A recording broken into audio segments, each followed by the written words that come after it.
Here we are, ladies and gentlemen. Welcome to the Leo Zagami Show in a new format, Confessions of an Illuminati. 20 years. We are celebrating 20 years of my Confessions online with this new special edition. It's of course been since the beginning of the year that we have been indulging you with this new format that I hope you all enjoy. And today we have a very special show, so get ready. First of all, let's thank our sponsors here. Let me pick up. Okay. So sponsors of today are Margot Rosada Minta and Daniel Estes. And if you want to become like them, sponsors of this show, you can do it through GoFundMe or Cash App. You can find their Cash App handle on leozagami.com. And of course, we are also thanking all those people who have purchased the book of the moment, The Rise and Fall of a Frankist Monster. Today we will be focusing, though, on Epstein's secret work for the Vatican. Yes, as they say, this actually got them to live inside the Vatican. He was particularly connected to John Paul II, but also the other popes, because he's played some kind of ambiguous games in which officially he was trying with Steve Bannon to bring down Pope Francis, but at the end of the day, there were people actually asking him if he could get him in contact with the Pope, if they could get him to actually give them a good word to intercede and accede to the Pope, which is something that everybody wants to do, guys. I mean, I remember, because people know I've been working a lot with the Vatican. I always have people asking me, oh, maybe you can arrange for me, maybe I can have the possibility of having a blessing with the Pope or getting to see the Pope. This is something that happens often. And in a couple of occasions, I actually helped out these people. Even famous people that came from Hollywood were sent to me by Oliver Stone, I remember, and I got to help them out in a way. But aside from all this, Epstein, today we are gonna disclose some incredible things that you never heard anywhere else, because we have also a new article that I just published on leozagami.com, which I want to talk to you about. It's my latest article about Jeffrey Epstein, about the Zodiac Club, and the Vatican Bank, how these three things come together. And what is the Zodiac Club, which is mentioned in the last batch of the Epstein files? Well, if you want to know more, stay with us. In the meantime, let me thank our sponsors like we usually do with this applause.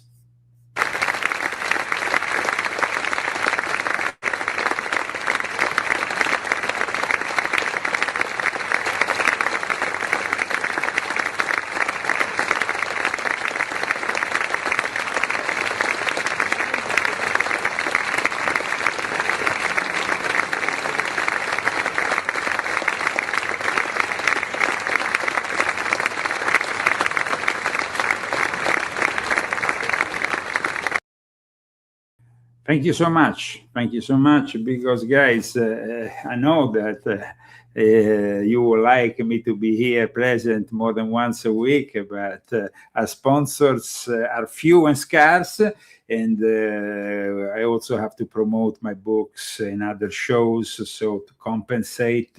But if you want, you are encouraged to help us out.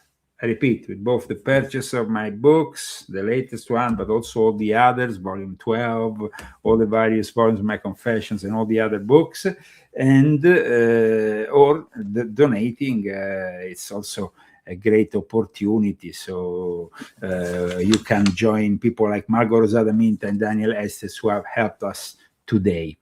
Okay, Now let's go into my latest article, and then we're going to discuss also why Epstein was so connected to the Vatican, so linked to the Vatican. That understanding can only happen if you read this book and learn the connections that the Sabbatian Frankists always had with the papacy. And that's why this Polish Pope, and Poland in particular, is the epicenter of the Sabbatian Frankist heresy, and it's been for a very long time since Jacob Frank arrived there and brought to the Catholic Church 20,000 converts. So it's very important to understand that there has always been a connection, historically speaking. And so maybe today we should first of all explain a little bit more about this connection before moving further with all the other links. His conversion was not sincere, of course. Jacob Frank was born in 1726. He claimed to be the reincarnation, as you know, of Shabbatai Zevi. He died in 1791. He was once the most notorious Jew in Europe, just like his predecessor, Shabbatai Zevi. He was, though, regarded as a villain, a scoundrel, a pervert, and a heretic. After rumors of secret orgies and heretical rituals, Poland's rabbinic leadership reported him to the Christian authorities as a heretic, and in 1759, Frank led the largest apostasy in Jewish history, leading thousands to convert en masse to Catholicism. But the conversions, like I said, his conversion and the other conversions were not sincere. Frank told his followers it was only a step forward towards even getting territorial independence, or perhaps the Messianic age, as he thought of himself as the Messiah. And when this whole thing was discovered, he was thrown in jail for 12 years, but he didn't end up in any kind of jail.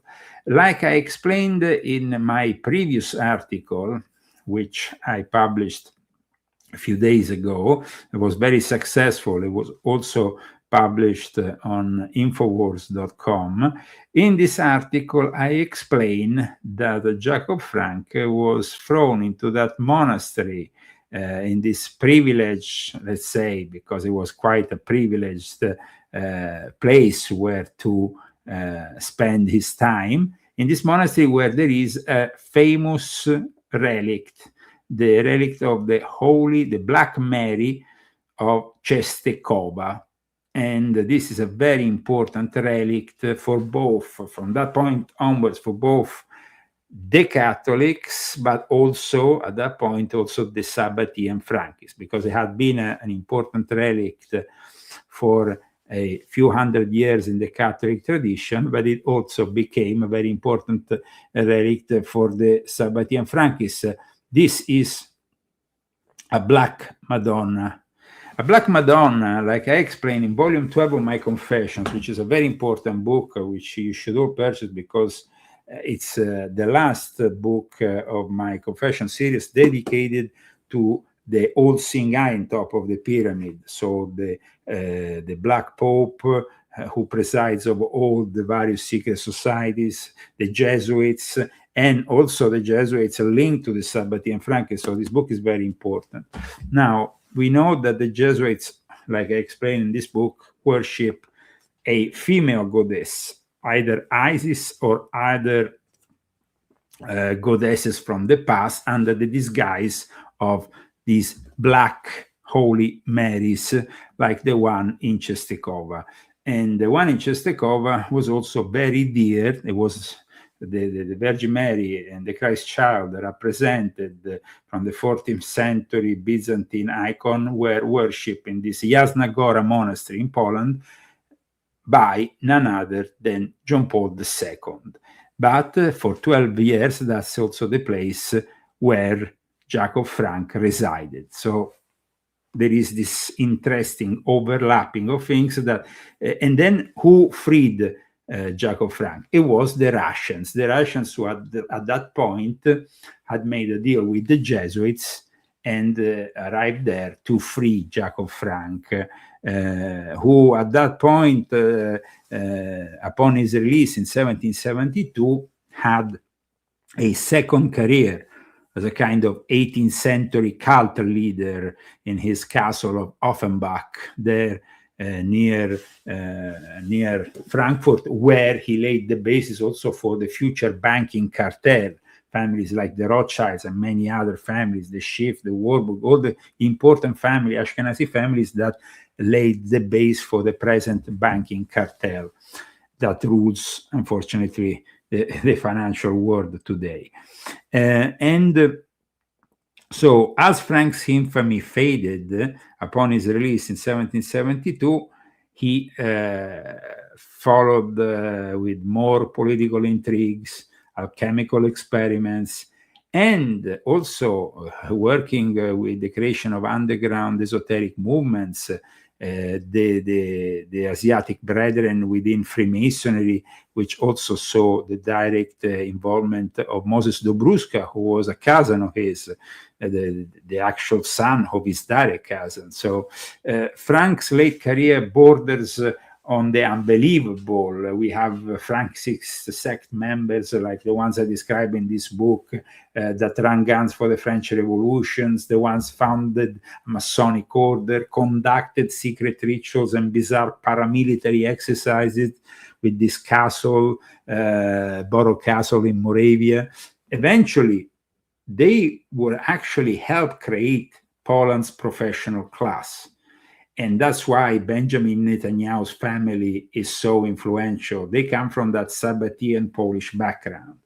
And they brought about the Jewish Enlightenment in Prague. And they count among their descendants the Polish national poet Adams Mickiewicz, and the U.S. Supreme Court Justice Louis Brandeis, which also I talk about in this book, and I also talk about his wife. These are very important figures. In fact, here I show some of these liberal Sabbatian Frankist figures. We know also that Robert Maxwell, the father of Ghislaine Maxwell, as I said in the past, thought he was the reincarnation of Jacob Frank. But let me move further. So we have here Frankism might seem a failure to some people, but in reality, it foreshadowed developments that will transform the Jewish world, including secularist, reform, and Zionist critics of the Jewish religion, which are born out of the Sabbatian Frankist milieu, and contemporary Jewish spiritual movements, which are definitely in debt to the Frankist heresy, for sure. Frankist teachings have even made it into the writings of contemporary anti-Semites on the internet, or at least those who are defining the Sabbatian Frankist as a problem of race. I never defined it as a problem of race. I think that David Icke is actually unjustly accused of being an anti-Semite. He said, David Icke, and this is important to at least be honest about it, he wrote that to understand Sabbatian Frankism is to understand the world. And I completely agree with Icke. For Icke, to understand the Sabbatian Frankist, it's also understanding the Zionists, the Rothschilds, and all the others, as well as the Saudi royal family, their connections, the Wahhabi connections. And in a way, you know, David Icke describes also the involvement of the Domeh, who are the Sabbatians within the Islamic milieu. Maybe he doesn't really do it in a way that is too clear. I mean, he says to understand Sabbatian Frankism in the trigger is an important thing, but maybe he should have been more specific. Now I'm just adding to what was the lack of knowledge about something that has been only seldomly discussed in recent years, even by Jewish or Israeli, even Israeli academics or Jewish academics in general around the world. Jacob Frank believed to be the reincarnation of Shabbatai Zevi, and he was part of the Sabbatian movement. He was believing that there could be some kind of redemption through sin. And in this redemption through sin, astrology had also some importance in all this. So that's why today I want to add to the latest article which I've written a few days ago about Epstein living in the Vatican, also this new article, which is gonna further bring into the mysteries of the Epstein files with stuff which nobody else is discussing, like this mysterious Zodiac Club. Now, it's very important to understand that the way that the Jews and Judaism understand astrology is slightly different from how we perceive it. So first of all, we need to explain that.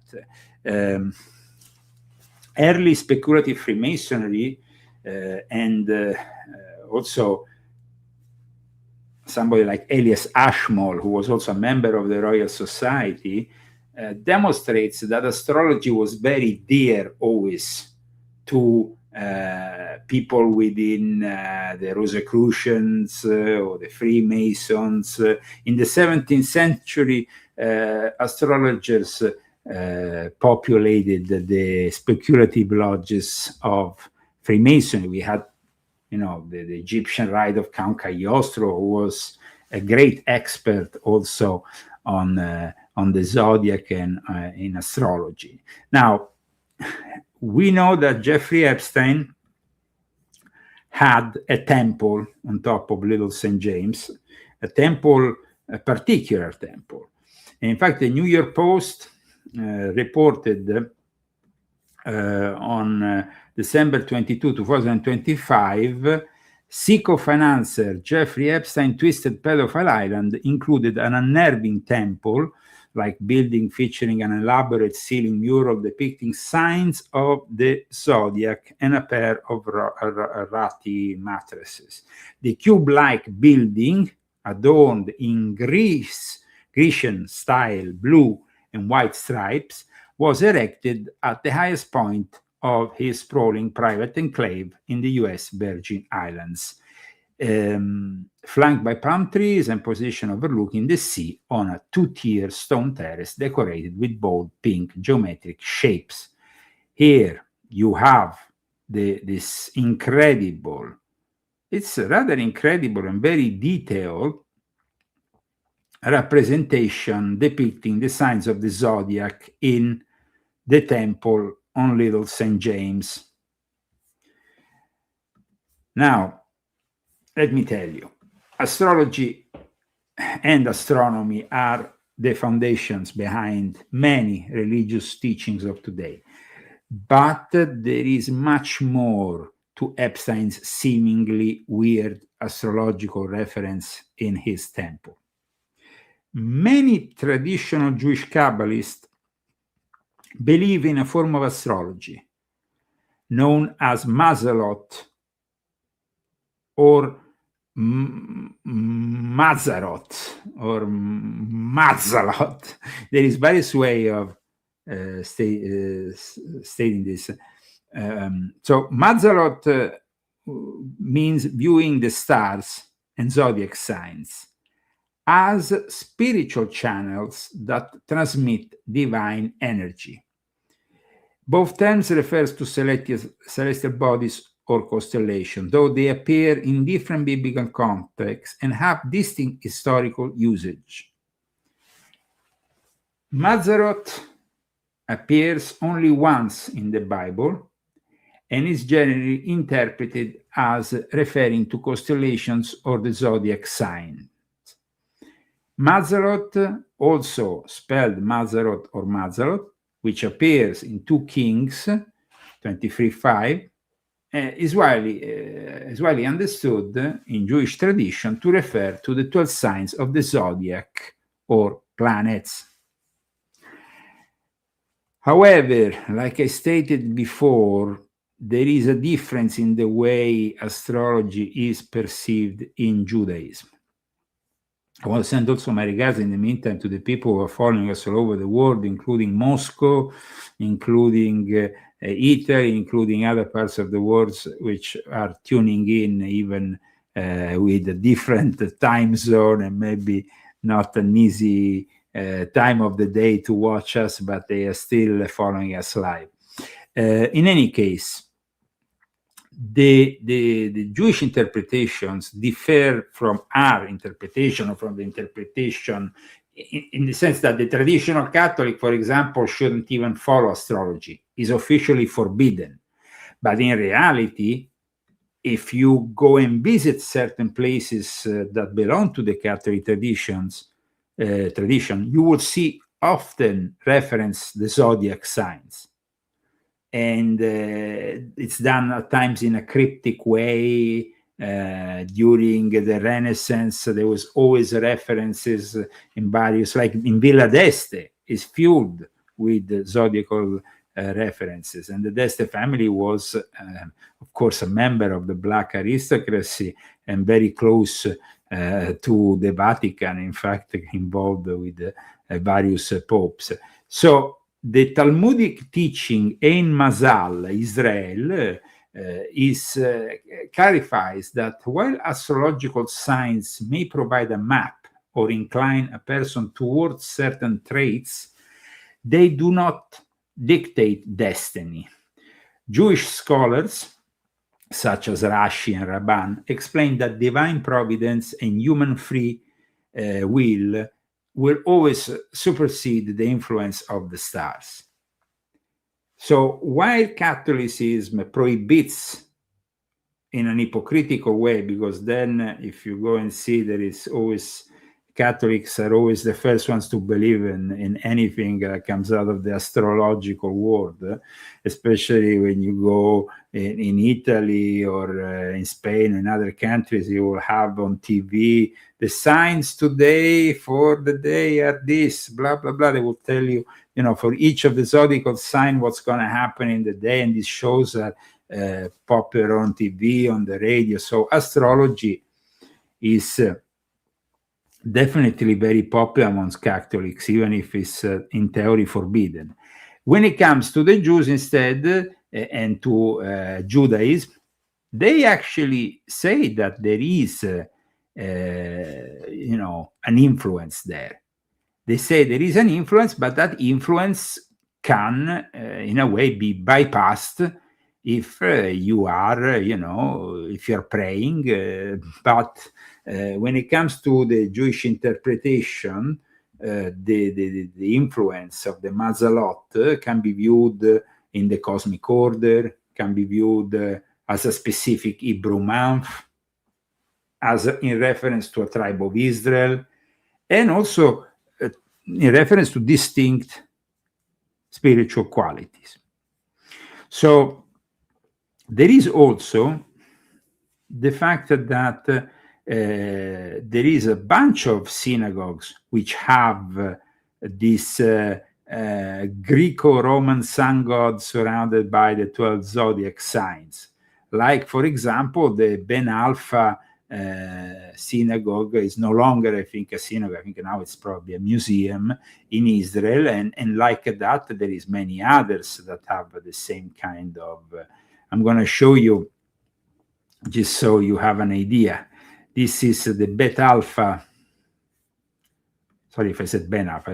It's Bet Alpha. The Bet Alpha synagogue is an ancient former Jewish synagogue located at the foot of the northern slopes of the Gilboa Mountains near Beit Shan in the northern district of Israel. And if you go and scroll down on their Wikipedia, you can see that there is a central panel, because it was discovered I think in the 1920s, this synagogue. And this is the zodiac wheel. The zodiac wheel, which is featured here, and it says that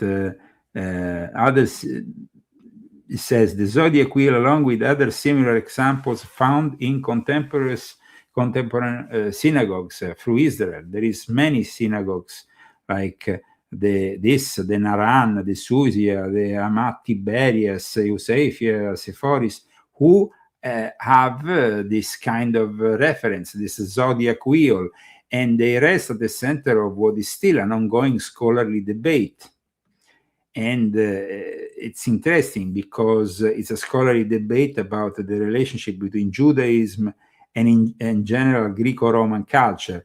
Now, we see the obvious reference to the zodiac, of course, inside the temple in Little St. James, but also we see the obvious reference to, like I explain in my book, this bathhouse in Aleppo, Syria, which was a notorious hotspot for the Dome, for the Sabbatians. So the connections are quite relevant here, and it's obvious that Jeffrey Epstein was rather interested in both the zodiac and there is in that particular synagogue which we just mentioned, there is also this binding of Isaac panel, which is rather interesting, connected also to the zodiac symbols and the seasonal busts that are labeled with the corresponding Hebrew names. So, as you can see, Jeffrey Epstein was definitely a Sabbatian Frankist who also had knowledge about the astrology. But let's not forget that astrology is a very important thing for billionaires, not for millionaires, but for billionaires. This is something that was stated by a very famous protagonist of the Zodiac Club. I'm talking about J.P. Morgan. So, what is this Zodiac Club? Why so much importance given to astrology? Let's dig deeper here. Now, traditional Judaism often cautions against astrology. The Sabbatians, though, utilized it to interpret the times, the divine, and the coming of their Messiah, Shabbatai Zevi. Afterwards, the Frankists, the ones that were born out of Jacob Frank's beliefs, used astrological symbolism not only to define their leader, but also to describe the journey of Jacob Frank and his followers through what they define as the abyss towards redemption, that as part of their redemption through sin, as I explain in my book on Jeffrey Epstein. After all, Zevi's name was linked to the planet Saturn, because Zevi, Shabbatai Zevi's name, Shabbatai in Hebrew, means Saturn. This is a very interesting connection, because we know that in occult symbolism, in astrotheology, in Gnostic belief system, Saturn is connected to Satan. But there is also another interesting point which I want to make today. This point, it's an interesting point made by the esoteric and alternative researcher B.R. Taylor, who is author of various books, including The Metaphysics of the Gods, in which he says that we enter this new age of Aquarius. the shared, and as we enter this new age of Aquarius, the shared rulership of Saturn and Uranus will create a whole new array of energy vibrations influencing our consciousness. Taylor, and I'm going to quote him, says, "This will set the scene for a very interesting future." End of quote. And then he adds that we are going towards and towards the Saturnization of humanity, what he has defined as the Saturnization of humanity. And he says anyone aligning themselves with the energetic characteristic of Saturn would inevitably control the reins of power. So here we have this link with the reins of power: Satan, Saturn, Shabbatai. Now, for the Illuminati and certain occult Freemasons involved in the esoteric, in the mystic, magical traditions linked to the Sabbatian Frankists, Judaism in itself grew out of star worshipping cults in the area known as Canaan. To become one of the first groups to focus their attention, they became basically the Jews who were in Canaan, one of the first groups who focused their attention on Saturn. And as we progress through the age of Pisces, Christians adopted Jupiter, the planet of faith, optimism, and good fortune, while Islam clearly adopted Venus. In fact, Friday is a very special day for them. And Friday is connected to Venus. In fact, in Italy, you say Venerdì, the day of Venus. As these different groups drifted away from what we can say was a balanced polytheistic approach to star worship, each of them promoted their tradition as superior to the other. Tensions grew between opposing factions, and they set up the stage for future division. Over the centuries, the controlling elites have always used our divisions as mechanism to steer all concerned parties towards a greater centralization then of power. As Saturn is the planet associated with control, those idolizing its energetic frequencies are set to become masters over the rest. So if we identify Saturn with occult symbolism as Satan, and also a reference that is clear in astrotheology and Gnostic beliefs, Saturn is not necessarily a positive influence. Of course, though, then we have a difference in the Jewish tradition, where the reign of Saturn is also indicated as the highest planet, and for this reason is frequently associated with the arrival of the Messiah.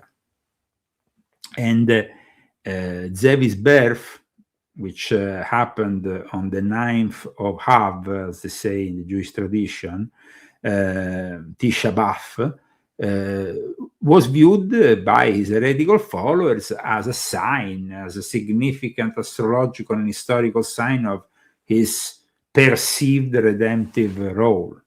We know he was a false Messiah, but let's not forget this connection of Shabbatai Zevi with the year 1666, in which he declared himself to be a Muslim, but he was forced into doing so by the Sultan, the head of the Ottoman Empire, forced him, but that didn't really terminate the will of his followers to keep on practicing this heretical form of Judaism. And that's why we had the Dommeh.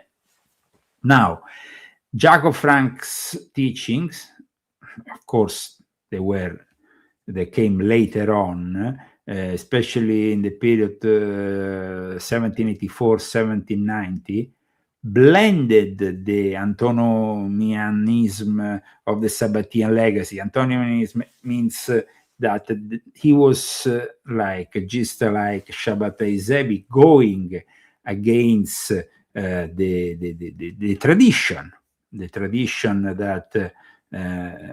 the religious tradition.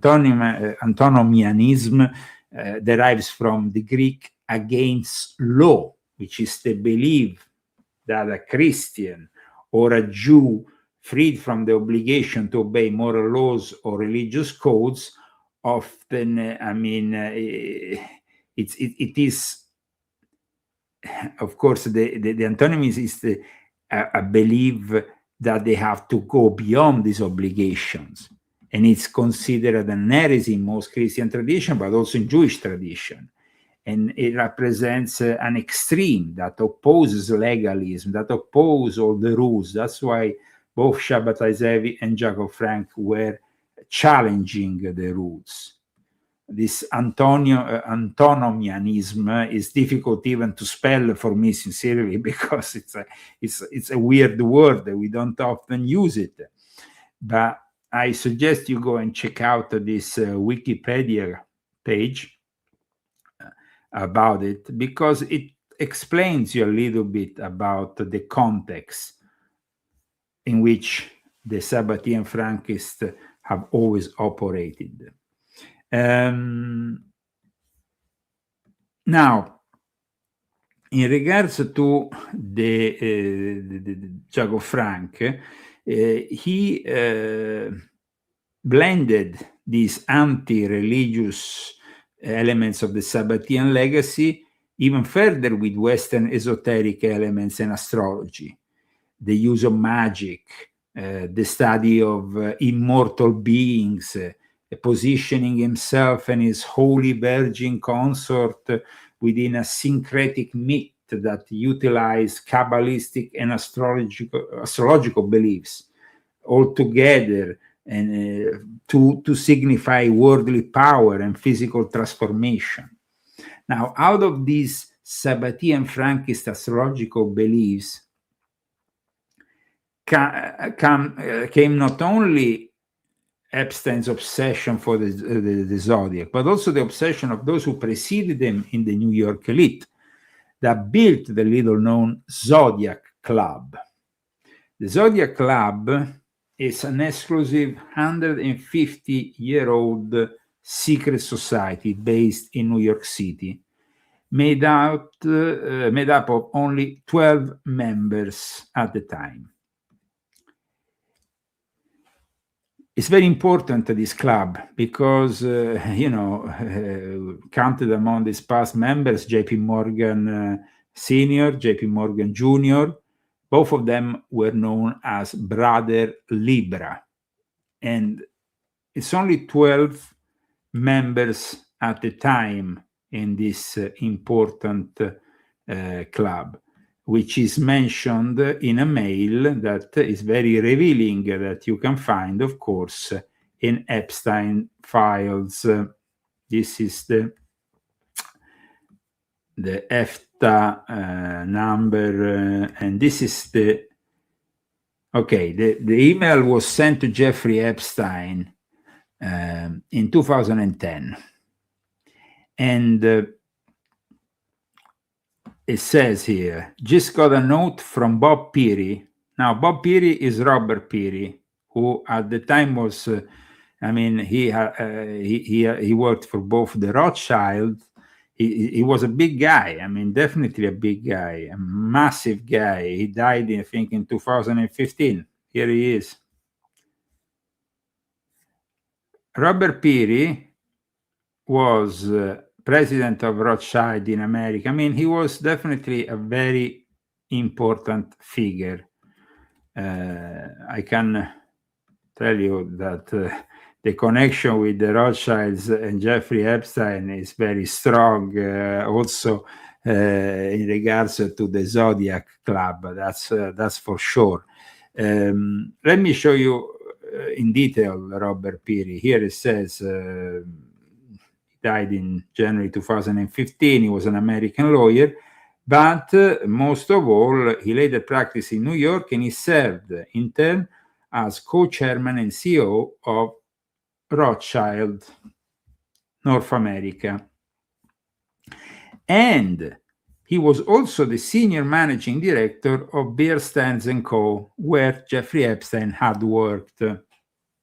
He had been the vice chairman of investment banking, SG Cohen Securities Corporation, and he was part, I repeat, of the exclusive 12 members, you can only have 12 members of the time, of this secret society mentioned in this Epstein files.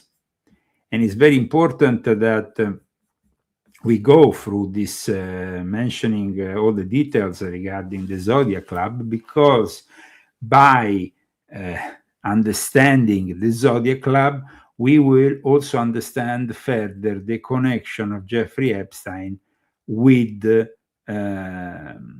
Vatican. So Jeffrey Epstein is receiving this email from an identified, redacted member of this exclusive secret society known as the Zodiac Club.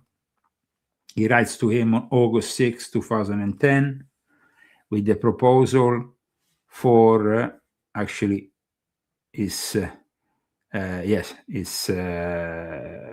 12, 2010, I think, from what I can gather here. And basically, there's a proposal for a new member of the club. And it's actually rather interesting and revealing, because it claims that the Zodiac is still very secret, and it's one of those last secret type societies. This is what it says here. So the Zodiac is one of the really cool ones. There are 12 members at any one time, and it's still very secret. They do really cool stuff. They have dinners in exotic locations, and it says here that if a member becomes basically, even if he's not dead, but he's senile, he gets put into the eccentric orbit, where at that point they don't invite him any longer. Anyway, the only way to get in is if someone dies. That's the only way you can join the very exclusive, and I repeat, it's a very important club, and it's a very important secret society. In fact, I'm going to show you here in my article. I have explained why this secret society is so important. JP Morgan and the people associated with JP Morgan have always been connected to this important Zodiac Club, which for some reason, he received an email. Now, it's no wonder the statement, millionaires, the statement millionaires don't use astrology, billionaires do, is always a statement attributed to JP Morgan, who for the whole course of his life, JP Morgan Sr. used an astrologer, but also JP Morgan Jr. used an astrologer. These people use astrologers. They believe in astrology. And it remains, of course, an enigma, this secret society, but it is very interesting, the fact that it helped in 1929, after when the Vatican did there was, of course, this Lateranense, Patti Lateranensi, they call them in Italy. There was this deal that was reached between the Italian government of Benito Mussolini and the Vatican. It's called the Lateran Treaty. At that point, the Vatican was in very bad waters financially. And the head of the Vatican Bank of the time, the guy Bernardino Nogara, who was tasked with managing the Holy See's assets following the 1929 Lateran Treaty, strategically diversified the Vatican wealth to protect it from economic volatility. And who did he go and ask help for?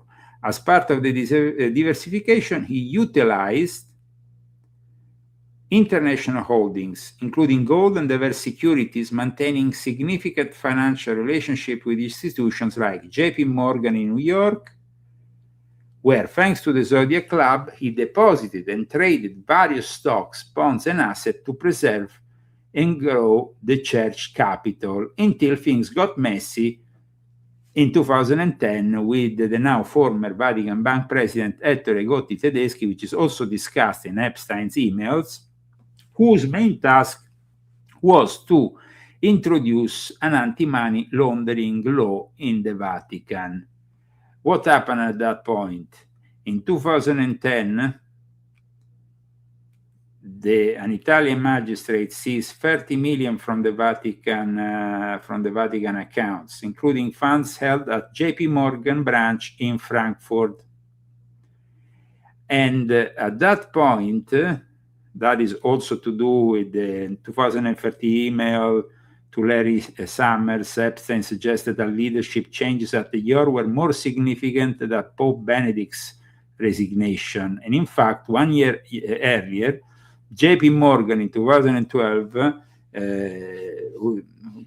whose leadership is tied to the Zodiac Club, closed its Vatican Bank account at the Institute for the Works of Religion, IOR, that's how it's called. It's not called Vatican Bank, it's called IOR, which is Institute for the Works of Religion.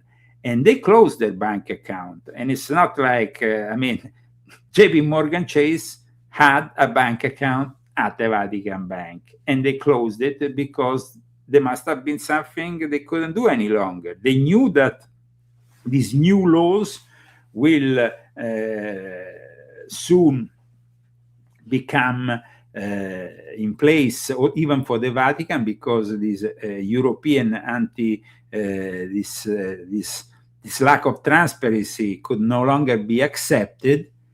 And so they said that they were leaving due to their concerns, but in reality they left before the Transparency Act could be put in place. So maybe they were hiding something, who knows? JP Morgan basically left the Vatican finances in 2012 and was also, we don't know sincerely what happened to the money that was confiscated by the JP Morgan in Frankfurt.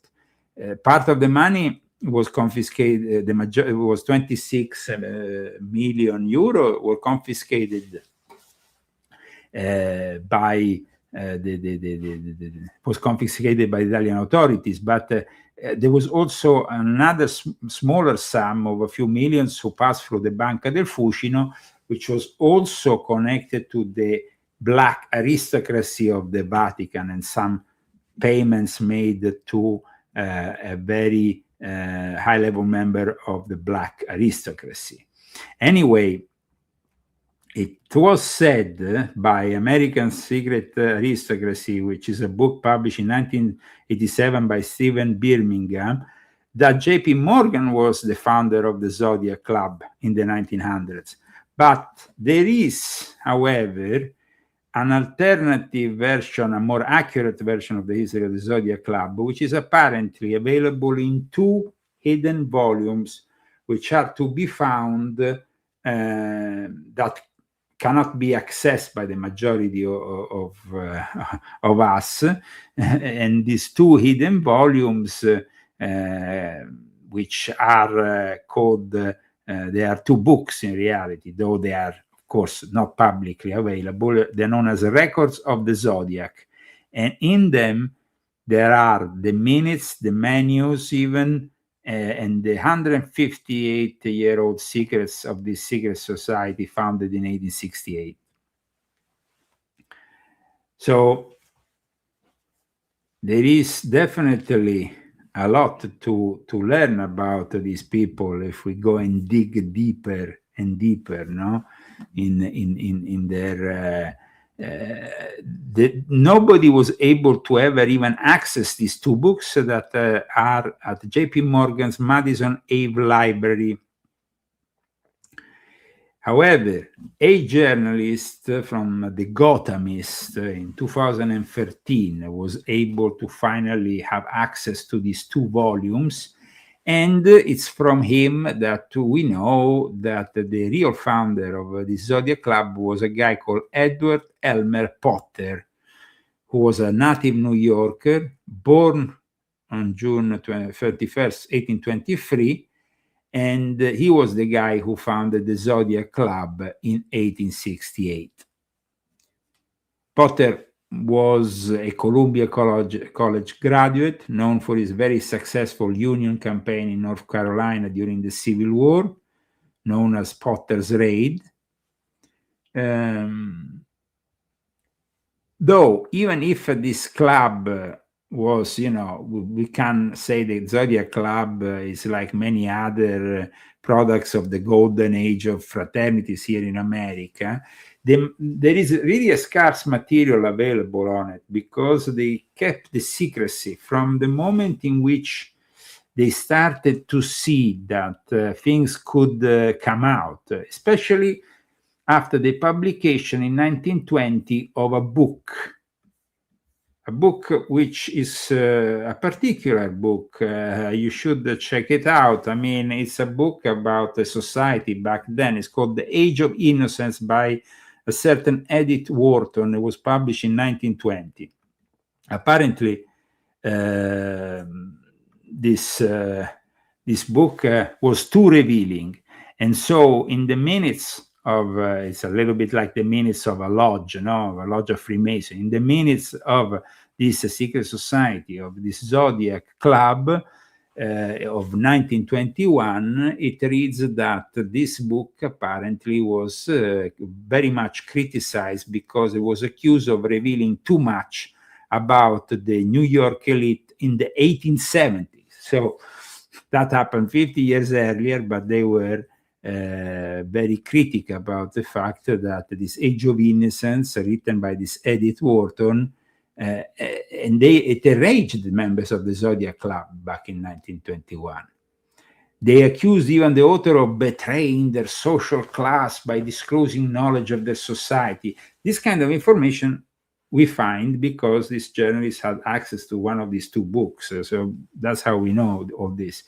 And apparently, in the account of the secret society, Frank K. Sturgis, who was at the time former president of the New York Stock Exchange, known as Brother Cancer, because each of these members had, of course, a zodiacal sign as a name. He argued that society during that era was refined, intelligent, and respecting, and he criticized Wharton for diminishing the reputation of a world in which her own family had played a prominent role. So apparently The Age of Innocence was a book that created a lot of problems for the elite. So definitely, guys, as this book is now widely available on the internet, maybe we should have a look at it and see what was so scandalous for the people of the time. This Age of Innocence. It doesn't seem so innocent after all. Now, moving further into our analysis, this secret nature, of course, of the Zodiac Club is important and it can be understood because the members are from the New York elite that, of course, Jeffrey Epstein was part of. I mean, he was definitely a very high-level member of what we commonly refer to as the Illuminati. In this other article, I also explain how he played a kind of ambiguous role also with Steve Bannon, because while he was criticizing Pope Francis with Steve Bannon trying to bring down in his words, Pope Francis. In reality, then we have somebody like this guy here, Andres Serrano, who created this pseudo artwork called Peace Christ, which is an heretical work that depicts a small crucifix submerged in a small glass tank of peace of the author. This guy was actually asking Epstein, after inviting him in 2012 to the exhibition he held for this, between brackets, we could say artwork, but it's not really artwork. In any case, we have to understand that with Andres Serrano, they were openly discussing about the fact that his artwork was upsetting Catholics. We can go through all the various emails in the Epstein files and find constantly criticism towards Catholicism by Jeffrey Epstein, who was, of course, not pro-life, who was, of course, somebody who when he could, he would definitely attack the beliefs held by the Catholic, but at the same time had this privileged position in the Vatican. He was blessed by John Paul II, as I've showed you in my book. And the Vatican also reaction to the artwork, which this artwork, if you want to call it art, I don't call it art. I don't know, it's a monstrosity. But watch how the late Pope Francis welcomed and even gives thumbs up to Andres Serrano for submerging a crucifix into his own pee. I mean, this is insane.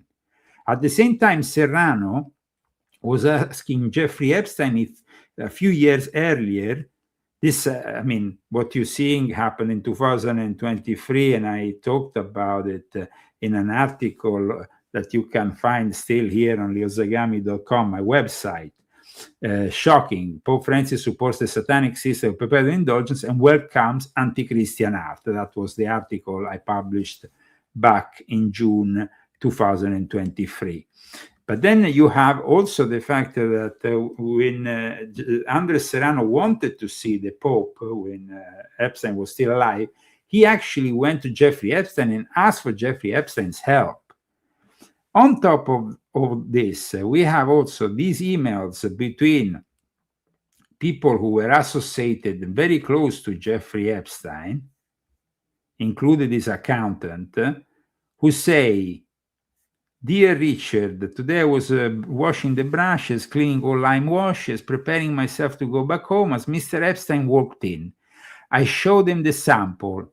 I worked last night on it, trying to express the 18 and finish that will survive on the wall and how it could look like today after this long...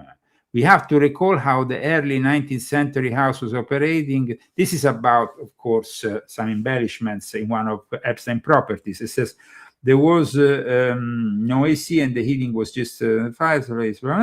Then at one point it says, "I think I succeeded in my effort and showed it to Mr. Epstein. To my surprise, he liked it. I also lime washed the columns, what they call balte. The covering of the surface with lime wash is the initial step for finishing them. We had short conversation and we further cleared future misunderstanding. He wants me to finish each column different. And when he was living with Pope John Paul II in Vatican, he looked at a variety of different columns captured in walls. He told me that every pope demanded to have a column from every concord country, so that there is a collection of different columns in Vatican." And again, guys, the fact that he was living with the Pope, not only visiting and getting blessed by John Paul II, is more than shocking. The fact that this Zodiac Club was connected also with the Vatican finances is, of course, shocking. And like I said yesterday in a show I did with Michael Jaco, there is the possibility that during his time at the Vatican, probably Jeffrey Epstein spent also a lot of time at the Vatican Apostolic Archives, the former Vatican Secret Archives, because that's what this kind of guests do in their spare time. And there is like 53, 60 miles, I think, of between 53 and 60 miles of archives that one can go into.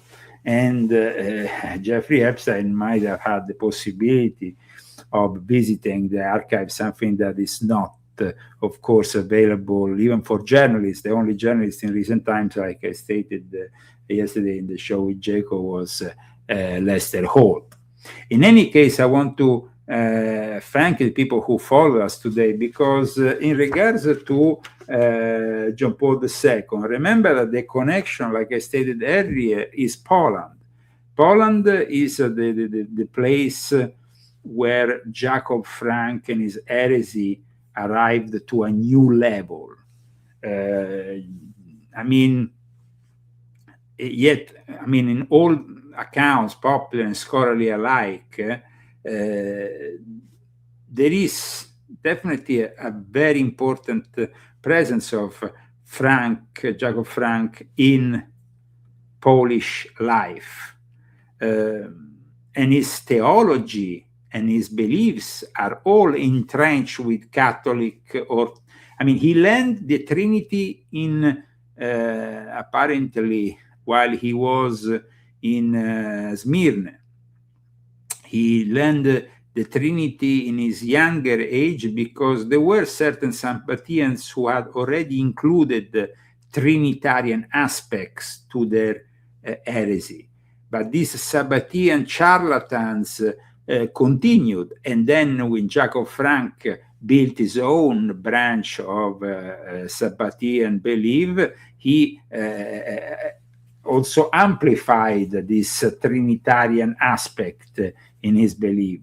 So there was a very strong Trinitarian aspect, though it wasn't the Trinity that Catholics believe in. It's a different kind of Trinity, of course. He will take these elements from the Catholic beliefs, and then, Frank was no rationalist. He inhabited the mythical world of superhuman beings who live forever, elf-like creatures who dwell in caves, and occult hero mages such as Balaam, the Queen of Sheba, Solomon, and Asmodeus.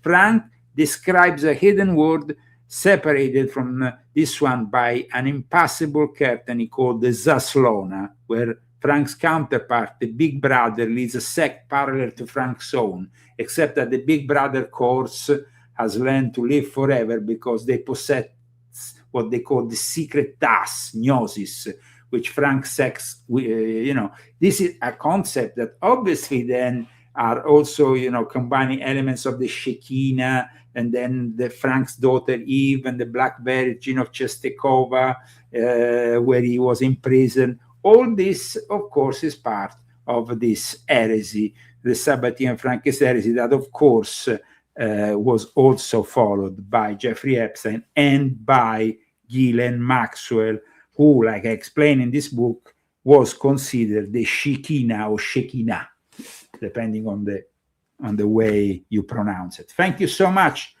for joining us today. Thanks to our sponsors. If you want more show like this one, if you want more than one show a week, at that point, please support us even more with your donations, and we might start doing that.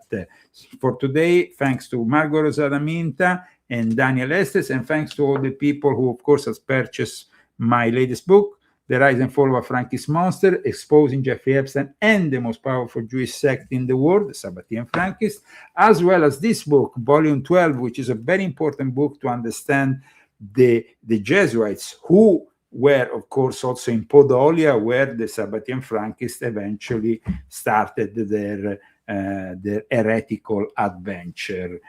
Take care, guys. Don't miss next week's show on Saturday. And here we are. Remember, always with information that nobody else gives you. You can also find my latest articles on leozagami.com. Illuminati want my mind, soul, and my body. Secret society, trying to keep it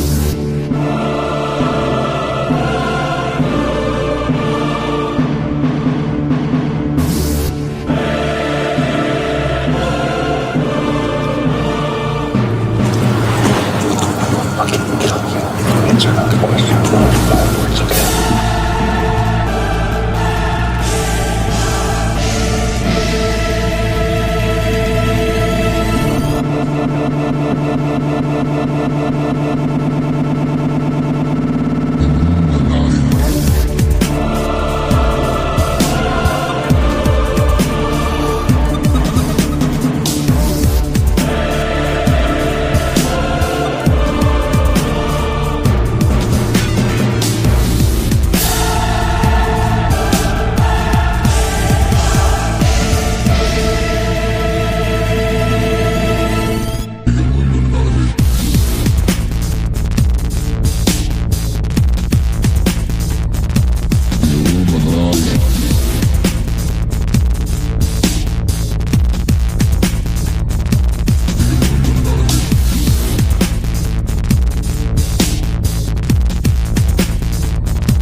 Bye bye.